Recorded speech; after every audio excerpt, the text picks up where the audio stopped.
In this video, we will cover the very basic concepts of digital logic circuits.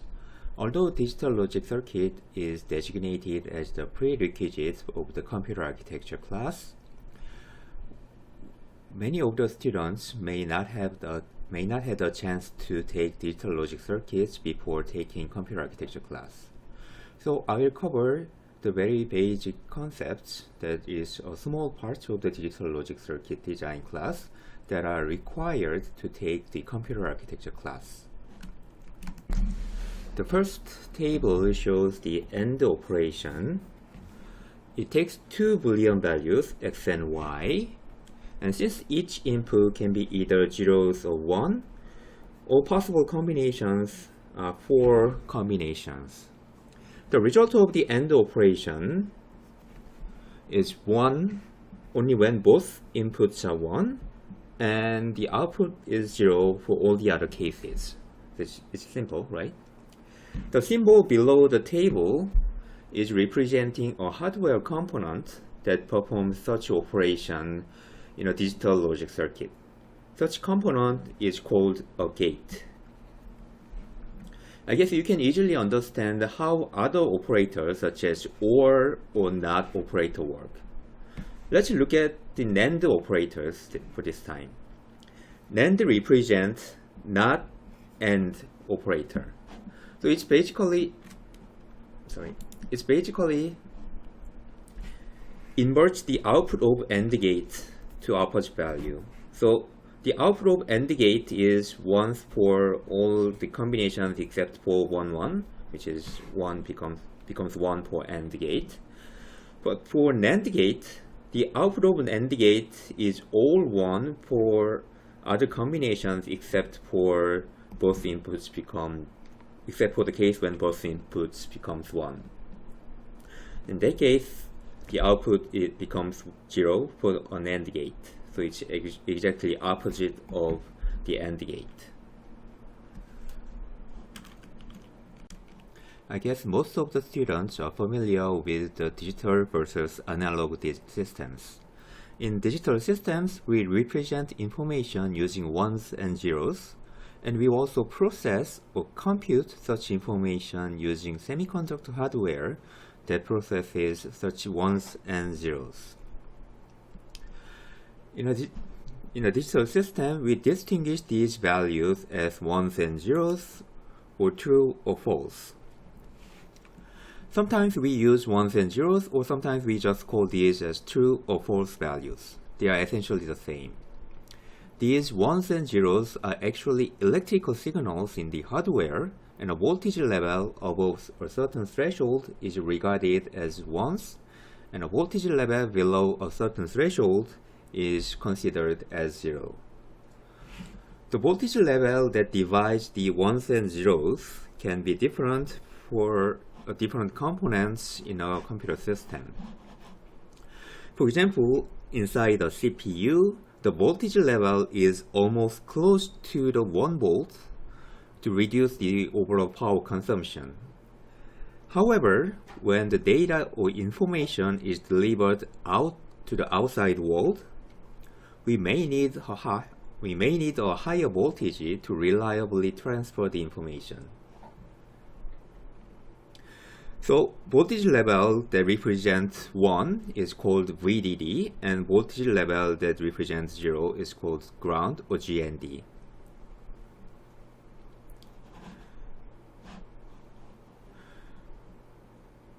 Processing information using these ones and zeros is based on Boolean algebra. The basic operators in Boolean algebra is very simple. The tables shown here is called truth tables. It lists the possible inputs and outputs for Boolean operator, and it also shows the corresponding output value for each of the input combination. The symbol of the NAND gate also represents such behavior. So it's basically the same as the AND gate, but it has a small circle or bubble at the output. These bubbles usually means an inverted operation in a digital logic circuit. So it's an AND gate, but its output is inverted. By connecting these basic logic gates, we can construct a logic circuit that performs the desired operation. This example, which we'll study later, represents a circuit that performs add operation. It adds A and B plus carry in, and then it outputs sum of A, B, and then it also outputs the carry out that goes to the next bit.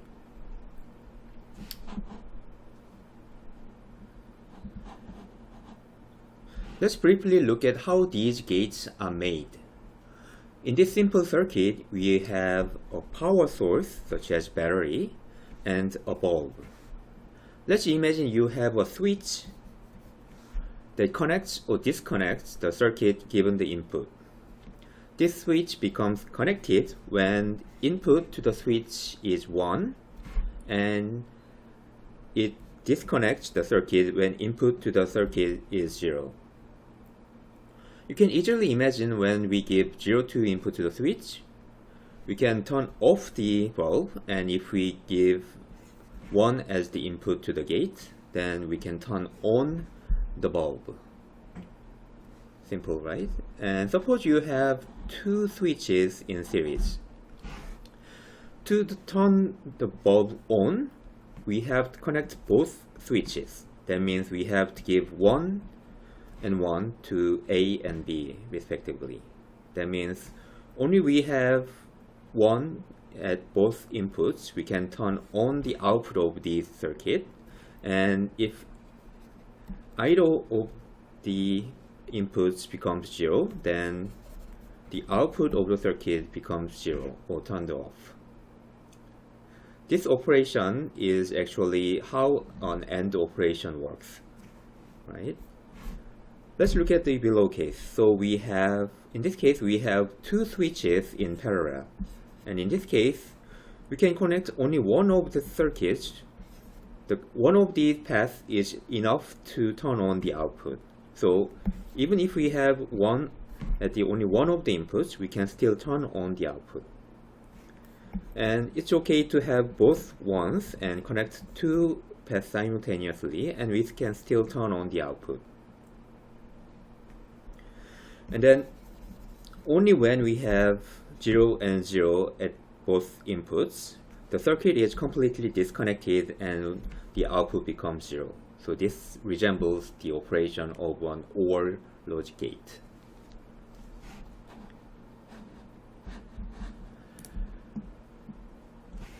The actual semiconductor circuits are a little more complex than the combination of switches. A transistor in semiconductor circuits is similar to switches that we just described, but the one difference in semiconductor transistors is that in the previous switch example, the bulb turns off when the bulb is disconnected from the power source or VDD. But when we are using semiconductor transistors as switches, disconnecting the output from the power source or VDD is just not enough to turn off the output. When we are creating a logic circuit using semiconductor transistors, then we have to explicitly connect the output or bulb to the ground to completely turn it off. Some of you may. So in this case, we have, when we are turning on the circuit, we connect the bulb to the power source and disconnect from the ground. And when we are turning off the bulb, then we disconnect from the power source and we connect to the ground. So we have to have a pair of paths that either connect to the power source to turn the output on or make the output value to 1 or true, or we have another path that connects the output to the ground when we want to put 0 to the output. Some of you may already heard about NMOS or PMOS devices in CMOS circuits. Since the focus of our lecture is not about studying the transistor devices itself, we will not get into the details of these CMOS transistors and how they work and the physics behind the transistor devices.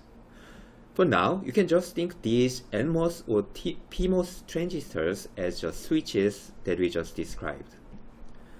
One thing you have to remember is that the NMOS transistors and PMOS transistors are slightly different, and I'll explain the difference. The NMOS transistor connects the source, connects the source and drain when the input to the gate is 1, and it disconnects source and drain and when input is to the gate is 0. We use these NMOS transistors to connect the ground to the output to make the output 0. On the contrary, the PMOS transistors are used when we are connecting the output to the source power source or VDD. That means we are using PMOS transistors to make the output 1. And like we just explained before, we need a pair of paths to make the output to either 1 or 0. So remember that PMOS device is used when to make the output to 1, and NMOS transistors are used to make when we are to make the output 0. Another difference between PMOS and NMOS devices is that PMOS transistor connects the source and drain when the input to the gate is 0. So when we give input 0, the PMOS transistor connects source to the drain, and drain, we can think drain as the output of the circuit. And when we give 1 to the gate, then source and drain becomes disconnected. So if you're confused about the difference between NMOS and CMOS, NMOS and PMOS, you can look at this symbol. So we have a small bubble to the input to the gate, right? And when we are explaining a NAND gate, the small bubble at the output of NAND gate inverts the output of the NAND gate, inverts the output of the AND gate to become NAND gate, right? And the similar operation, similar rule applies here. For NMOS devices, input of 1 connects source and drain, but PMOS devices, input of 0 connects source and drain, and we can relate those inverted operation by looking at this small bubble at the gate symbol.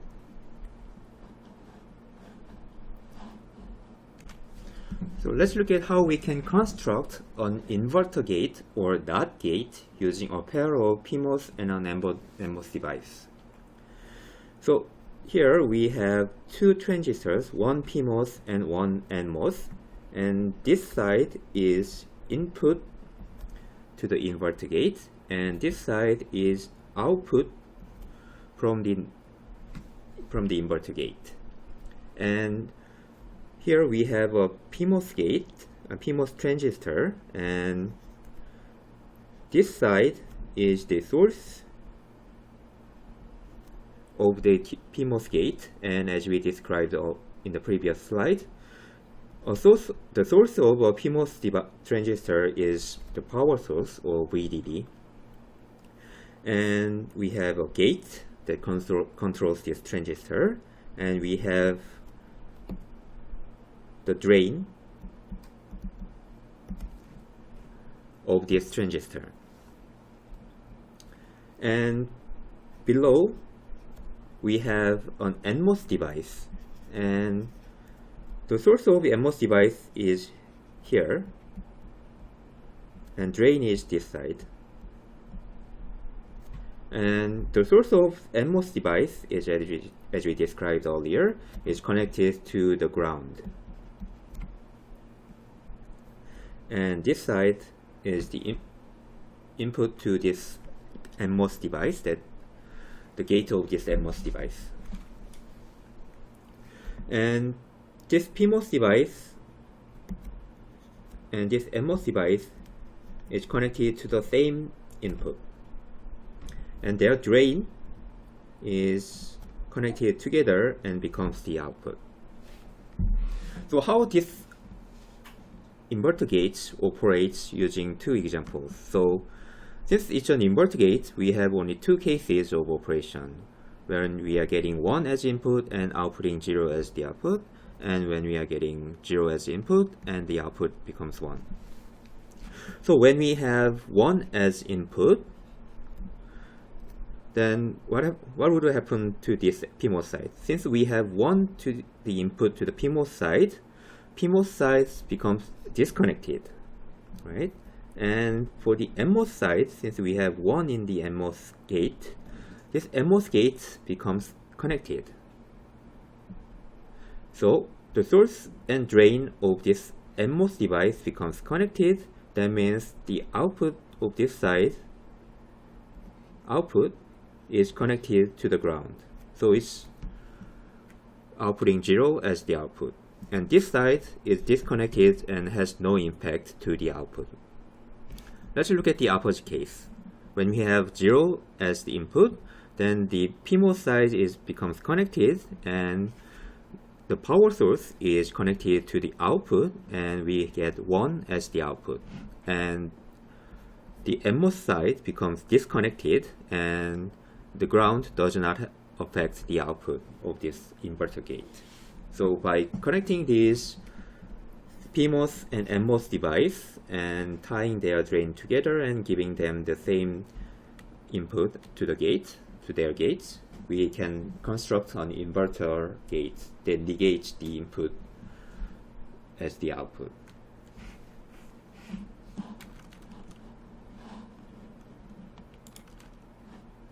So let's look at a little more complex case. In this case, we are showing the example of NAND gate. And as we discussed, the NAND gate is the inverted AND gate. So we have 1 when we have 0, 0, or 0, 1, or 1, 0, and our output becomes 0 only when we have 1s in both X and Y inputs. Here, the construction NAND gate is constructed by connecting two PMOS gates in parallel and two NMOS gates in series. So let's look at the case when we have zeros in both inputs. That means when we have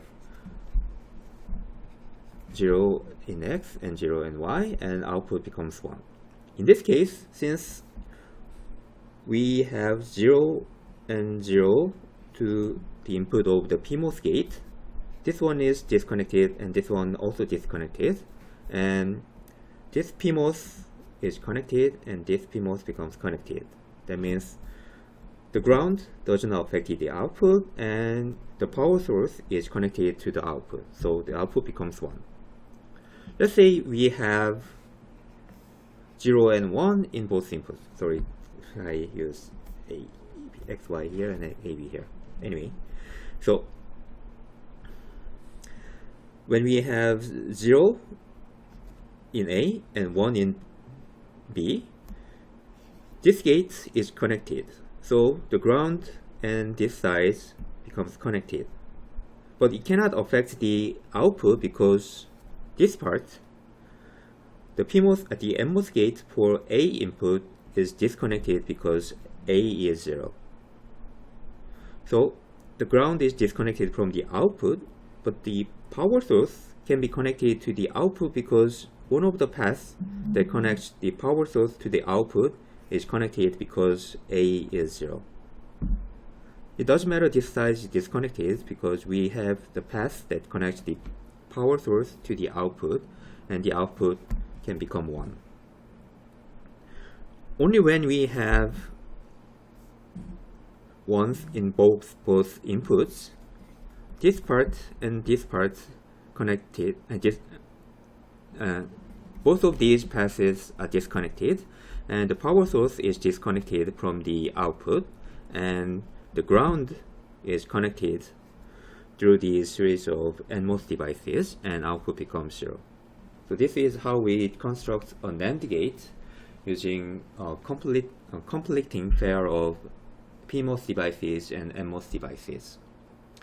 And if we can connect 3 NMOS devices and 3 PMOS devices, then we may have 3 input NAND gates. So far we have discussed how we process ones and zeros in a digital system. But we are not just interested in dealing with zeros and one zeros or one ones. We want to process larger numbers. We want to process lots of data for machine learning or AI or whatever, and we want to process colorful graphics, and we want to do various things. So how can you do that?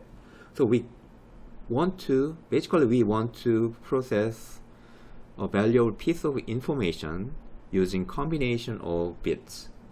So let's start by a very simple thing. How can you process integer numbers like 1, 2, 3, 4, 5, and 6, and so on and so forth? So when we are processing an integer, we are combining multiple bits of zeros and ones, and representing integer using those binary bits are called binary numbers. And you probably are familiar with these binary numbers in your middle school or high school studies, but let's go over this once again. So here we are representing an integer using 5 bits of zeros and ones. So we have 1 0 1 1 0, and as you can imagine, this one represents 0, and this one in this case is not just 1, but it's 1 times 2 to the 1. Similarly, this one is not just 1, it's 1 times 2 to the 4. So each digit corresponds to 2 to the n or 2 to the I digits. By combining these bits, then we can have the actual number. So here 10110 is actually adding 2 to the 4, 2 to the 2, 2 to the 1. And this is 16, and this is 4, 2. So actual number that is represented by this one is 22 in decimal. So if we have n bits or n bit binary numbers, then we can represent one of the 2 to the n possible numbers. So for example, if we have 3-bit binary numbers, then we can represent one of the 2 to the 3 integers, or integers ranging from 0 to 7.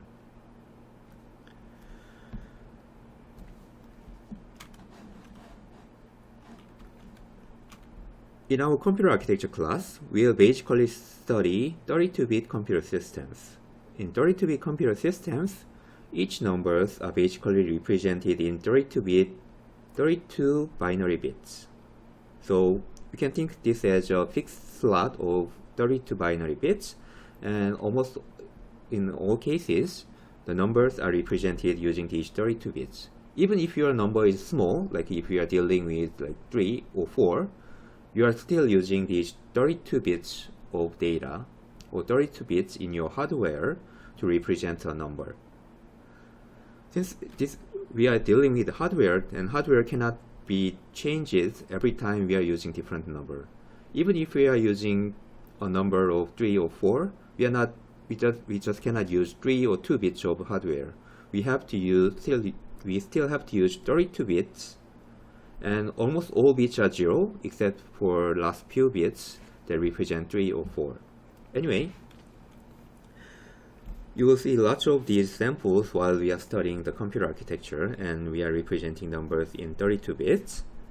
And here, this example shows 32-bit positive number of 1010 and zeros, and 1010, and this is representing this number. And when we are dealing with 32-bit positive number, or 32 bits of data, each of these bits are independent bits, and to represent each of these bits, we need separate electric signals. So we should have some kind of wire that conducts electrical signals to convey each of these bits in our hardware. But when we are drawing our circuit, or when we are drawing our computer architecture, drawing all 32 bits of wire that conveys or delivers this 32 bit can be cumbersome. So when we are drawing a line or wire that conveys 32 bits of data, we just simply draw a single wire and indicates that this wire actually contains 32 individual bits. And the notation for drawing a wire that contains n bits is like this one. So we have a small slash here and write the number of bits here. So instead of drawing all 32 bits individually, we can simply represent in this way. So small naming convention here. Since we are dealing with groups of bits in our computer systems, we have to name those groups of bits in a certain way. So each bit represents 0, 1, and when we have 8 bits, it's called byte. And when we have 16 bits, it's called a half word. And when we have 32 bits, which is the common data size when we are using a 32-bit computer, it's called word. So when we have a group of bits that represents a number, then we have a bit that represents the smallest number. Like when we have this bit represents 2 to the 0, and this bit represents the largest number in our digit, then it represents 2 to the 31. So even if they are same zeros and ones, this bit represents the smallest number, and this bit represents the largest number in our group of bits. So when we have this group of bits, then the bit that represents the smallest digit or smallest number is called least significant bit, or LSB, and the bit represents the largest digit or largest number is called the most significant bit, or MSB. So, and we just described how the numbers are written in binary format, and we also know how to convert those binary formats into decimal number. And if you studied binary numbers in your middle school or high school, then you probably know how to convert the decimal into binary numbers. And we know these binary numbers and decimal numbers because decimal is the number system that normal humans use, and the binary system is actually the numbers it's the actual way the numbers are represented in hardware. But when we are studying computer architecture, sometimes it's convenient to represent numbers in hexadecimal format. Hexadecimal format is the base is 16. So decimal is base is 10 and binary is base 2, and hexadecimal is base 16. The reason why we want to express the numbers in hexadecimal is that 10 decimal numbers, the base of 10, is not a number that can be represented in 2 to the n. But 16 is 2 to the 4, right? So it's very easy to convert a binary number to hexadecimal number and vice versa. But converting a binary number to decimal number or decimal number to binary number can be done if you have a small piece of paper or calculator or whatever, but it's not instantaneous. But converting between hexadecimal number and binary numbers are very easy, because 4 binary bits can be converted into 1 hexadecimal digit, and 1 hexadecimal digit can be converted into 4 binary bits. So if you have 32 bits of binary value, then it can be converted into 8 digit of hexadecimal values, and we can just convert each of digits of the hexadecimal number to binary number, or we can just convert each of these 4 binary bits into hexadecimal bits, right? So when we are dealing with the numbers in our computer system, then converting those numbers into decimal takes time, and converting the decimal numbers into binary bits that will be represented in hardware also takes time. So we can just simply use hexadecimal numbers, which can just convert it by just by looking at those numbers. Okay, let's discuss the addition and overflow in binary numbers. So adding the numbers in binary format is very similar to adding the numbers in decimal format. Only we have two possible values in each digit. So if we add those 1 and 1, then we have 0 and 1 carry bit. And when we are adding 2 zeros and 1 carry bit, we have 1 here. So adding those two numbers are very easy. But you have to only remember that there are two possible numbers in each digit, 1 or 0, and adding two ones results in 1 0.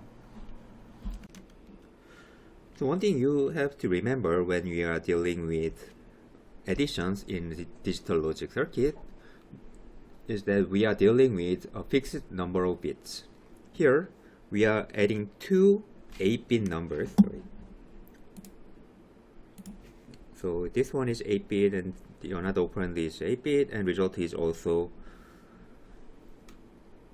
be another 8-bit result. However, depending on the input value, the result may go beyond the available number of bits. Here, this value is 10100, and this is actually 42 in decimal, and this one is 253 in decimal.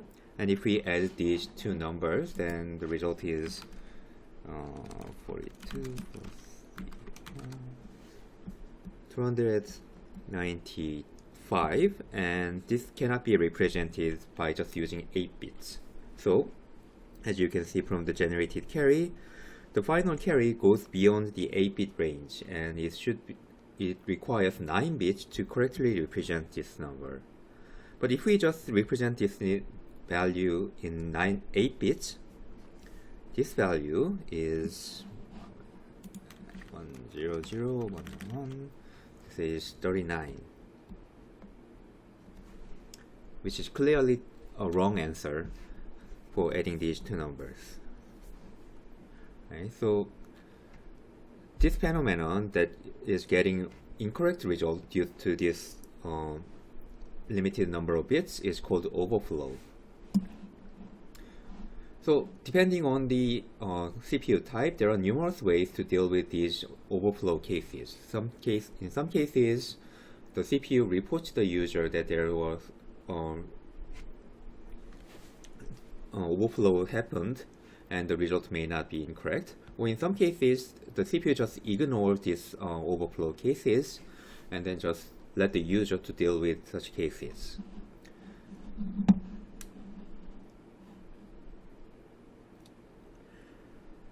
Okay, let's move on to another topic in the number system issues. So far, what we have discussed is representing positive integer, 0 or positive integers using binary bit numbers. However, when we are saying integer numbers, we also have to represent the negative integer values. So how can you represent negative values using binary bits? So there are two possible ways. One of the ways, which is much easier to imagine, is using a special bit to represent the sign. The sign means the plus or minus. So when we have n bits, use n minus 1 bit to represent the actual magnitude or absolute value, and use just 1 bit to represent whether the number is positive or negative. For example, if the number is positive, then we can just use 0 as the sign bit, or we can use 1 to represent the number is a negative value. For example, if we have 4 bits to represent a number, then we can divide the 4 bit into 2 parts. 3-bit part, which is 4 minus 1 bit, or 3-bit parts as to represent the magnitude of the value or absolute value of the integer value, and use the MSB, the most significant bit, as to represent the assigned bit. So 101 is representing 5, 0101 is positive 5, and 1101 represents negative 5. So this is very intuitive, and we can easily decode which value this number represents by just looking at the sign bit and the absolute value or magnitude. So when we have this type of number representation, the possible range of possible number range that can be represented by using this system is from 2 to the n minus 1 minus 1 to 2 to the n minus 1 minus 1. So, for example, if we have 4 bits like this one, then the largest number that can be represented is 0, 1, 1, 1, which is plus 7. Plus 7 is 2 to the 3 minus 1. And the smallest value that can be represented using this system is 1, 1, 1, 1, which is representing minus 7. Minus 7, which is minus 2 to the 3 minus 1. And this one and this one. Okay, so what's the problem with this sign and magnitude number representation? So if we have this number representation, then it's a little bit tricky to perform additions between positive and negative numbers. So let's say if we want to perform this operation, 5 plus minus 5. This is actually 5 minus 5, right? But let's see what happens if we just add these two numbers. Plus 5 is 0, 1, 0, 1, and minus 5 is 1, 1, 0, 1, right? Let's say if we give the adder with these two numbers and then let the adder to perform additions as if it's adding two positive numbers, then 1 plus 1 is 0 and 1 carry, and including carry we have 1, we have no carry here, and 1 is 0 and carry 1, and adding these two have 0 and carry 1. By adding these two numbers, and due to the overflow, we miss this value, and what we have left with is 0, 0, 1, 0. This is just plus 2, right? We add 5 plus minus 5, and what we should have obtained 0 as value, but what we actually received is plus 2, which is clearly incorrect. So in this case, what the adder should have to do is, before adding two numbers, it should have checked the sign bit of the numbers, and if one of these number has the negative sign bit, then it should perform subtraction, not addition, to handle those addition. So it's more complicated than compared to just adding two numbers.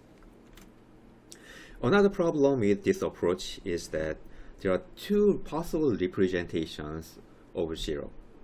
So 0, let's say if we want to represent 0 in this system, then we can use the magnitude of 0, or absolute value of 0 should be 0.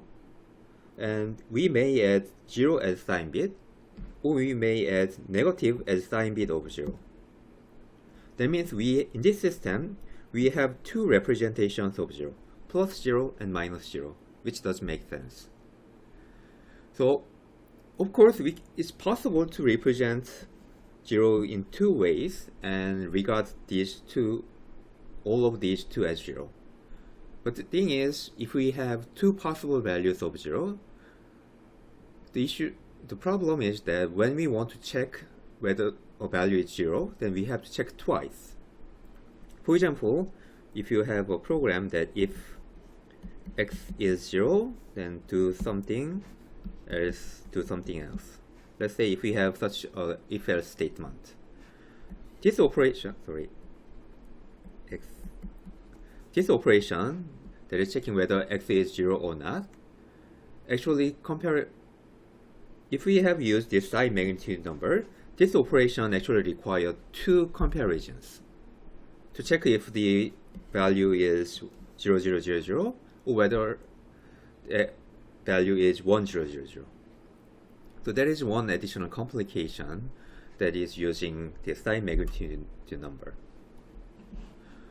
So how the numbers are actually represented in most of the digital systems, we are using a system called two's complement number to represent a negative number. So instead of just showing the formal definition of two's complement number, I'll just show you how to represent a negative number in two's complement system, and that is more intuitive to understand this two's complement number. So let's say if we want to represent -6 here, then we start by just taking the absolute value or magnitude of the value and write the value in just normal positive number format. And here we use all n bits, not just n-1 bits, from 0 to n-1. So after representing the number in positive value, representing the magnitude value in positive integer, we flip all bits. Flipping means all zeros should now become 1, and all zeros now become 1. All ones now become 0. So when we are representing 6, the value should be 0, 0, 0, 0, 0, 1, 1, 0. After flipping all the bits is 1, 1, 1, 1, 1, 0, 0, 1.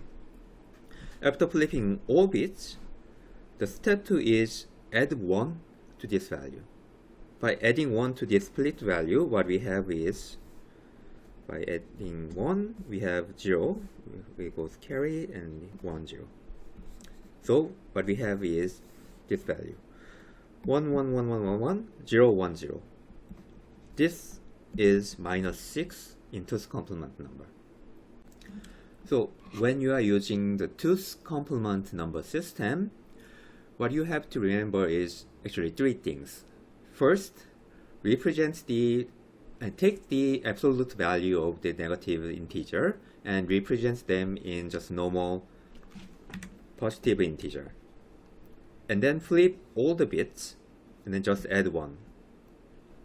That is how you represent the negative integer using the two's complement number system.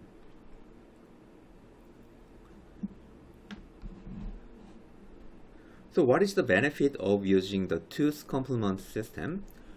We can use the same addition operation, same rule, that is adding two positive numbers to add any number regardless of whether the number is positive or negative. For example, let's look at the same example here. So we are trying to add 5 plus -5. Let's represent -5 using two's complement system first. The absolute value of -5 is 5, so it's represented in 0, 1, 0, 1. And step 1 is flipping all the bits, and then by adding 1, we have -5 in two's complement system. So let's add +5 and -5.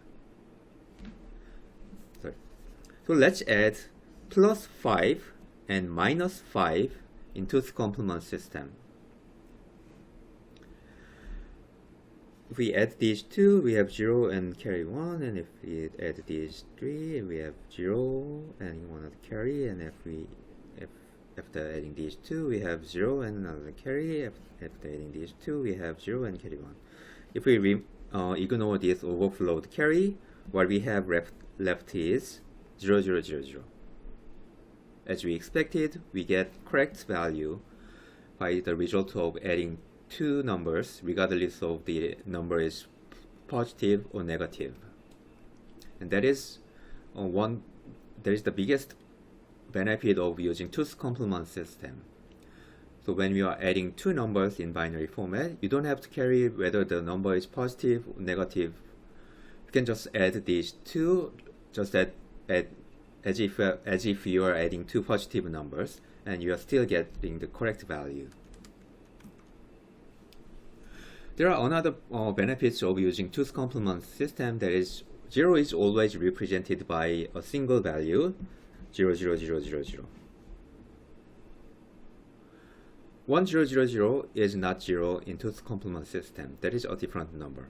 Another slight benefit of two's complement system is we have a slightly larger range of number representation. When we have sign magnitude number system, the possible range of the number is like this one. But when we are using two's complement system, the possible range of the number is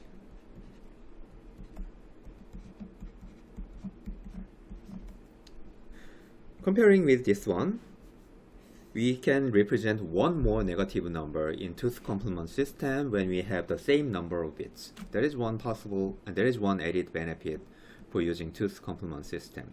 But anyway, the biggest benefit is we can use the same addition rule without distinguishing positive or negative numbers. We can just add those numbers as if we are adding two positive values, and we are still getting the correct value.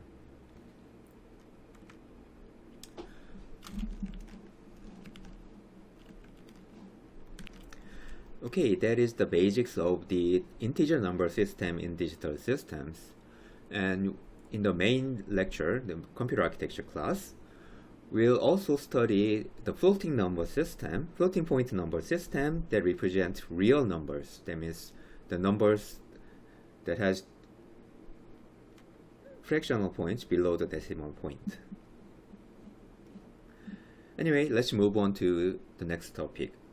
Let's change the gears a little bit, and let's come back to the logic circuit again. So in digital systems, the circuits are actually made of two different parts. One is combinational circuit, and the other one is sequential circuits. Let's begin with the combinational circuits, and then we'll cover what sequential circuits later. Combinational circuits are memoryless circuits. That means it doesn't remember the previous states of the circuit. That means if we give an input to the system, then the output will depend on only the current input. If we change the input, then the output will change correspondingly. And there are no two different outputs coming out given the same input. And these combination circuits are composed of the combination of logic gates that we showed earlier. For example, NOT gate, AND gate, OR gate, these are possible examples of combination circuits. If we give the OR gate an input, the output will be determined just by looking at the input, not any other internal stage or previous history of the inputs. If we give 1, 1 to the OR gate, it always output 1. There's no case that OR gates gives us 0 when we give them 1, 1 as input. NAND gate, NOR gate is another possible combination circuits, and we also have XOR gate or XNOR gate, and you can easily see how they operate. XOR gates outputs 1 when only one of the inputs are 1, but unlike an OR gate, input of 1, 1 also gives 0 as an output. XNOR gate is inverted version of the XOR gate. Another possible example, that is commonly used in many combinational circuits, is MUX or multiplexer. MUX selects one of the inputs as the output. So here we have AB as an input, and we have another input called selector or cell, and this selector, the role of this selector is connecting one of the inputs as the output. So if cell is 0, then the output value will be the same as A. The value of B doesn't affect the output when cell is 0. Similarly, when cell is 1, the output is just connected to input B. So input B is, let's say input B is 0 and cell is 1, then output will be 0. If the input value of B changes to 1 while we have the same cell value 1, then Z, the output, will be 1 again. The value of A doesn't affect the output when cell is 1. So you can think this multiplexer as some kind of selector that selects one of the inputs as the output. A MUX doesn't have to select an output out of these two possible inputs. There could be multiplexers that select the output out of multiple values beyond 2. Here we have an example of 4 input multiplexer. So we have A, B, C, D, and to select one value out of these 4 possible cases, we need 2 bits of selector inputs. So we have selector combinations as 0, 0, 1, 0, 1, 1, 0, 1, 1, and we select one of the inputs as the output. We can always create this multiple. So when we do not have 4 input multiplexer, then we can create one by cascading 3 2-input MUX in series. So for example, if we only have 2 input MUXes,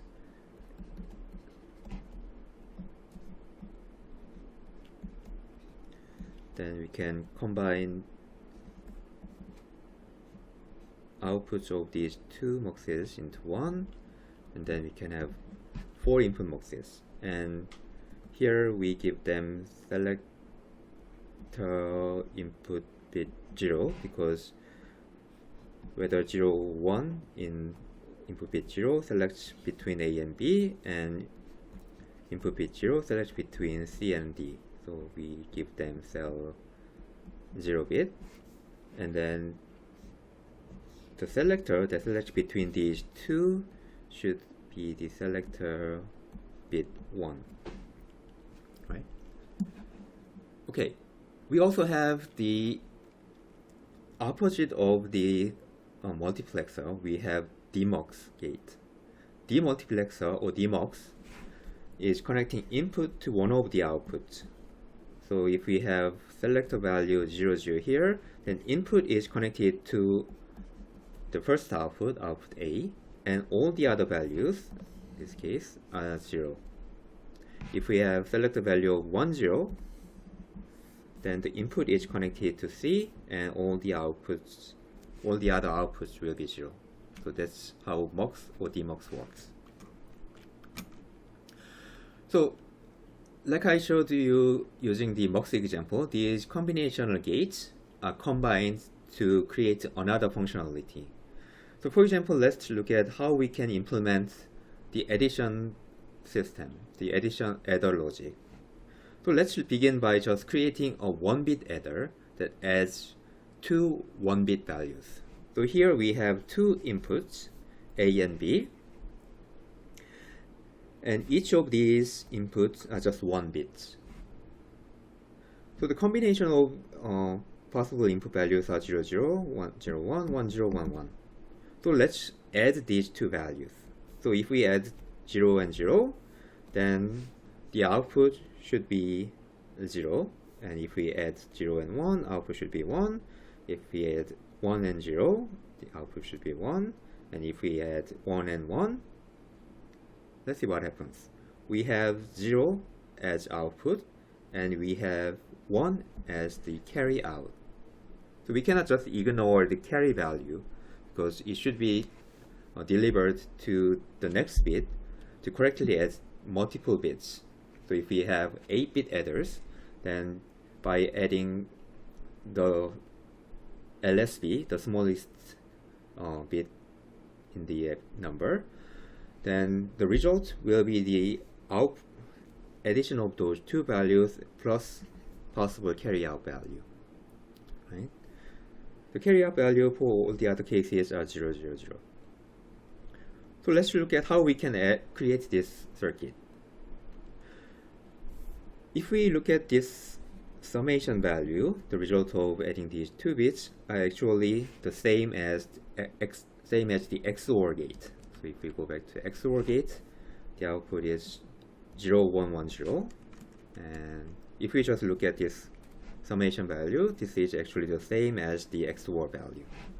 So the sum is actually represented by XOR gate that takes A and B as the input.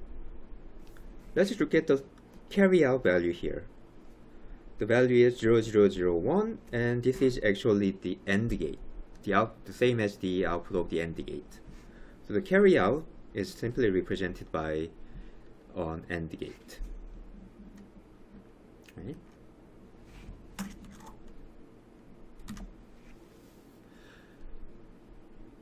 Using this 1-bit adder, we can use this adder as for adding the LSB bits, the smallest bit, because it doesn't receive the carry from the lower bits. It only produces the carry to upper bits. But in the middle of the addition, for example, let's go back to here. In the middle of the addition, we are actually taking three values, two values plus one possible carry from the lower bit. And it also produces a sum value and another carry to the upper digit. So actually, when we want to build a full adder, we need to create an adder that takes two input bits and then one carry in bit from the lower digit, and then produces two values. One is the summation and another carry out that goes to the upper digit. So to create this circuit, then one of the possible ways to create circuit using this for such cases is that first we fully fill the truth table and then find the combination of the logic gates that performs this operation. Actually, a large part of the digital logic design class is devoted to studying how we can create the combination of logic gates that perform such operation. But for this class, we are not asking you to create a digital logic circuit that performs certain operation. That is the focus of the digital logic class. But the computer architecture class is more focused on how the processor processes instructions or machine codes to handle user level software. So we are not going into the details of the circuit design or creating the combination of gates to give the functionality of the given function. So let's just skip this part, and you can just remember that these combination logics that produces an output given the input can be created by combining these logic gates. Okay, so if we have an adder, either it's a half adder that does not take the carry in from the lower bits, or whether it's a full adder, half adder, full adder, that also takes receives the carry from the lower bits and produces another carry to the upper bit. We can create a full adder that adds multiple bits of that adds two integers that have multiple bits each.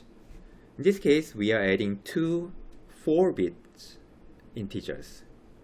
So to add the lowermost bits, then we use half adder that does not take the carry in, but to add the other values, we have to use a full adder that takes in the carry value as well.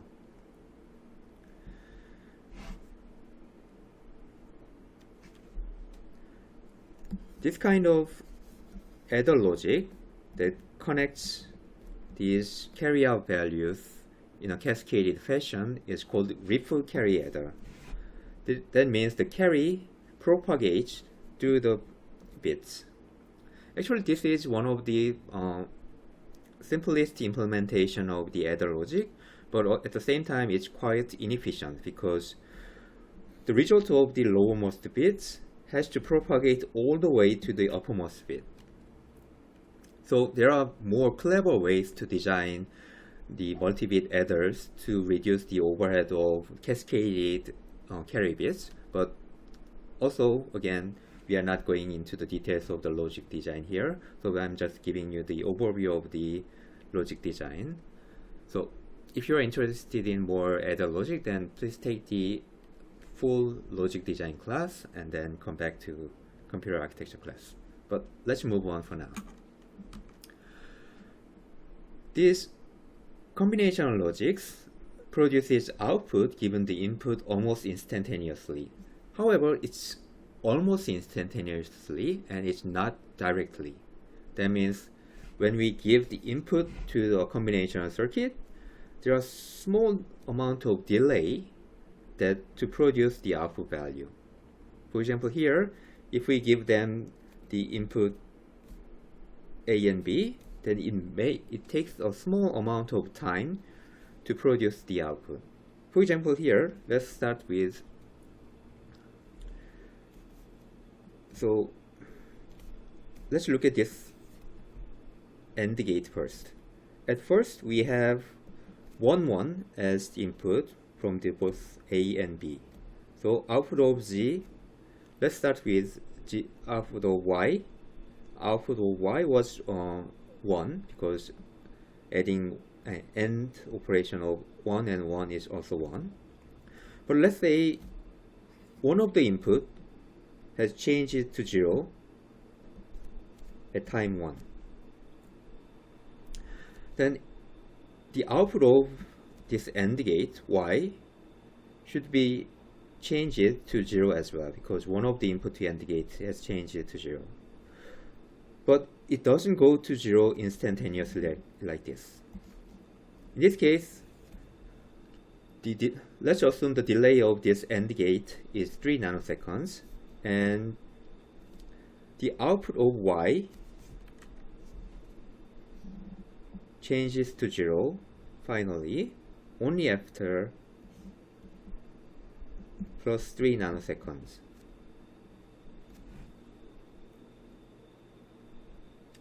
Similarly, let's look at this NAND gate. Previously, it's taking input from A and Y. When A was 1 and Y was 1, output of NAND gate was 0. Right? If we NAND gate, output of NAND gate is 0 when the input is both 1. Right? Input of the NAND gate, Y or A or Y, doesn't change until this time, right? So the output of the NAND gate is still 0 until this time. At this time, one of the output to this NAND gate, Y, changes to 0. But it also takes time, the time of 2 nanoseconds, to reflect the input to the output. So after another 2 nanoseconds, the output of the NAND gate, Z, changes to 1. So what this means is that combinational logic has propagation delay, although it's quite small, but the input needs to take time to become the output. Computer systems are fast, but they are not infinitely fast. And the biggest reason is that it has propagation delay. If you give the computer CPU with 2 numbers to add them, it takes time because of this propagation delay through the addition logic. If the circuit has a very long chain of combinational gates, then it takes more time to process those numbers. And that limits the performance. That is one of the factors that limits the performance of your computer system. There are many ways to deal with these propagation delays, and one of the possible way is using pipelining. And pipelining is one of the biggest topic or biggest concepts that we are going to study in the computer architecture class. And after the middle of the class, around after midterm, then we'll go into the details about the CPU architecture and how pipelining helps to solve this propagation delay to make a faster computer system.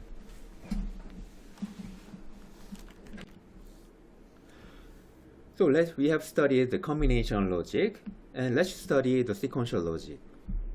Combination logic only depends on the current input. The current input determines the output value. It does not affected by any other states. Sequential logic is opposite. Sequential logic is not just output of a sequential logic does not depend on the input value only. It also affected by the internal states or saved states inside the sequential element. If you get confused about this explanation, a more direct or strict explanation of sequential logic is some kind of memory that saves a value, and we can use the saved value later. That is one possible way to describe a sequential element. There are many different types of sequential elements in digital logic circuits, but we are mainly dealing with only one type of sequential elements in this class, that is flip-flop. So flip-flop is saving one bit inside it, and we can use the value later. So here is the symbol that describes a flip-flop, and it takes D as input, and input will be saved internally inside the flip-flop. And then the output from the flip-flop is the saved value inside the flip-flop. So input is connected to the internal states, and the output is getting the states from the internal value. Then you may think question that what is the difference between just connecting directly the Q output? It is also getting the input, and the output will be the same value as D. The biggest difference between flip-flop and just connecting input to the output is when the value is saved to the internal state of the flip-flop and how long the saved value lasts. That is the key concepts of the flip-flop. To distinguish those timing, we need another input that's called clock input. So the clock is just a value that toggles between 1 and 0. 1, 0, 1, 0. You're familiar with clocks in computer CPUs, right? When we describe the performance of CPU, we may use how many gigahertz it has, like 3 gigahertz of CPU or 4 gigahertz of CPU. And that determines how fast this clock toggles between 1 and 0. 1 gigahertz clock means it toggles between 1 and 0 10 to the 9 times per second. So the duration of this toggle or cycle, this clock period, is 10 to the 9, 1 over 10 to the 9 seconds in 1 gigahertz clock CPU. If we have a CPU with 2 gigahertz of clock, that means the clock toggles twice as much per second compared to the 1 gigahertz clock. That means the clock period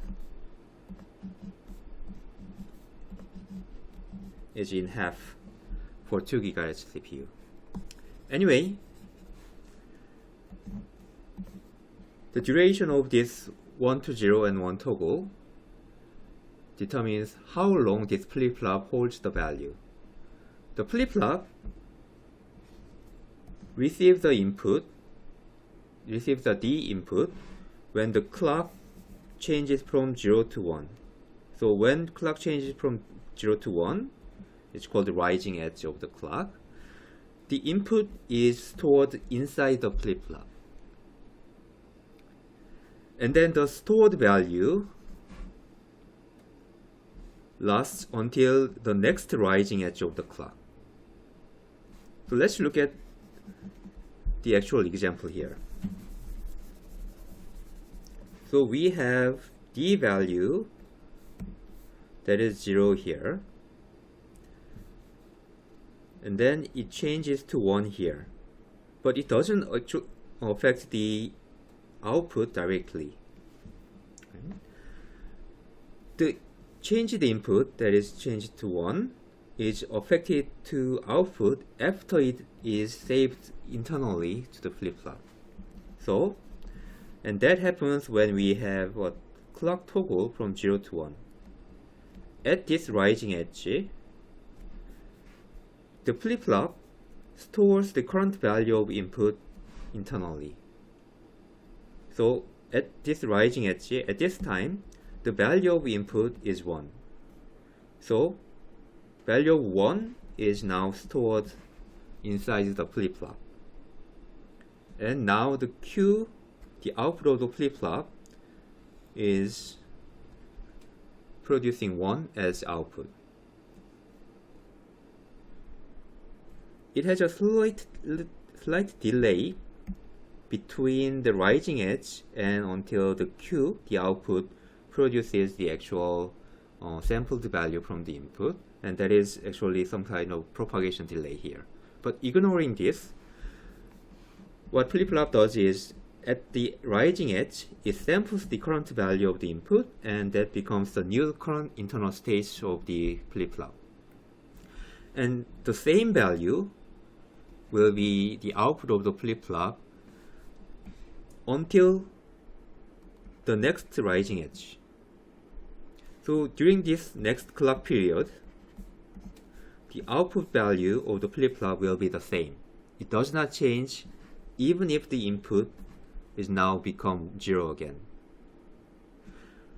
The changed value does not get sampled by the flip-flop until the next rising edge. So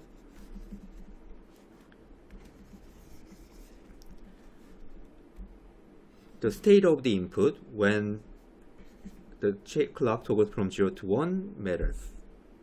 The value of the input during the clock period doesn't matter. It only matters when we have rising edge here. When we have another rising edge here, it samples the value again, and now we sample 0 as the input of the flip-flop, and it becomes the new value of the new output value of the flip-flop for the next clock period. So, simply speaking, the flip-flop saves the value on the rising edge of the clock period, and then the saved value does not change during the next clock period, regardless of the change of the input.